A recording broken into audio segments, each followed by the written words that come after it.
കേപ്പിന്റെ ബെഞ്ചിന്റെയും version of മസ്കോ നമുക്ക് കേൾക്കാം. അപ്പൊ അതെല്ലാവർക്കും ഡെഡിക്കേറ്റ് ചെയ്ത് പാടാം കേട്ടോ കേപ്പി. സുന്ദരവാദിനിലാലേ കിസ്മത്തിൽ ലാഹുര ചെയ്തതുപോലെ നീ മസുക്കിന്റെ സുഗന്ധമൊഴുക്കിയതാണേ,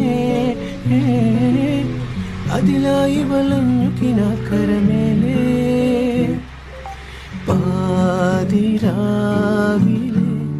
പുതുമോഹവുമായി പാതി ജീവനെ തിരയുന്നു ഞാൻ ഈ നേരമായൊരു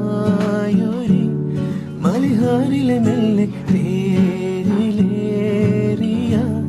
സഞ്ചാരവുമെന്തേ ഇസ്മിലയ സുന്ദരവാദിനിലാലേ കിസ്മത്തിൽ ലാഹുര ചെയ്തതുപോലെ നീ മസുക്കിന്റെ സുഗന്ധമൊഴുക്കിയതാണേ, അതിലായി വലഞ്ഞു കിനാക്കരമേലേ. ആദ്യമായിട്ടാണ് ഞാൻ പാടുന്ന ഒരു പാട്ട് ഞാൻ നേരിട്ട് ഒരാളടുത്ത് നിങ്ങോട്ട് കേൾക്കണതാ.